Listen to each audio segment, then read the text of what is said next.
Let's start off by investigating and looking more into the world coin. In the previous shorts, we actually shared you can collect Uru daily and accumulate it and then exchange it or sell it for actual cash. Low risk, can do it daily, zero risk actually. Alright, after you've claimed it, we're going to go into this video of actually what should you do after you claim your Uru and have started to accumulate it. Every month you're almost going to be getting 30 or 31 Urus, and at a certain point you actually want to do something with it. So what you're going to be doing is searching for UNU. UNU is what you're going to be using to swap and exchange what you accumulate on the World app. Now you'll be seeing that there is Uru World Coins. Yeah, that one on the top that looks like a golden coin. Next, we're going to actually swap it directly on the application for World Coins directly. We're going to select Uru, and then we're going to be selecting World Coin. After we've selected the World Coin, we're going to add the amount of Urus we actually want to exchange to World Coin. You're going to be seeing the calculation of how much you receive, and after that you're going to be sweeping directly for exchange. Alright, let's actually do that and see the addition after we've done it to our World Coin on the application. Of course, they do take a fee, unfortunately. And after you've finished your swapping, sometimes it doesn't work in the first time. You might have to repeat it a couple of times. It's okay. The application does do that. It will show you you're going to send 4 and you're going to receive a specific amount depending on how much you're swapping. After the swap finished and the loading screen of how long it takes, it will take you to this pop-up. You swapped 4 for the specific amount of World Coin you're going to get.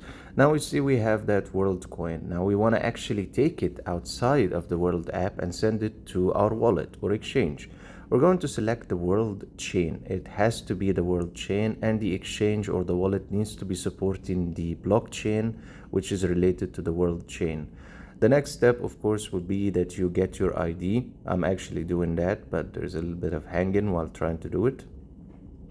And after you get the ID, you pretty much are going to add it directly in the same place we were at. Now, moving on to what else is available on the application itself. And another way that you can withdraw is going to this section, the $sign, and then clicking on withdraw and then crypto app. You'll find that certain things were at the time not supported and now they are supported, especially Binance and others. If the crypto exchange wallet that you're using is not supported, you can go to others and then type your wallet address directly there, right? And at the same time, it needs to support the World chain, and it has to be specifically for the World coin, WLD.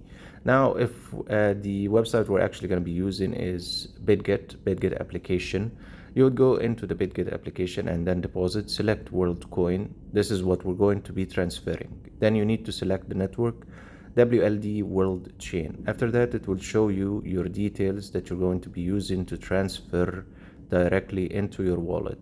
The whole scenario and the whole direction, it needs to match the currency and match the blockchain exactly the same, or you will lose your assets, you will lose your funds. So be careful on that. Same scenario, you can send it from here directly from inside UNO by typing your recipient's address, which is the wallet ID address for transfers, and then you would write the amount directly. Now going back to Bitget, we can see that there's a deposit history. In the deposit history, it shows that there is a transaction.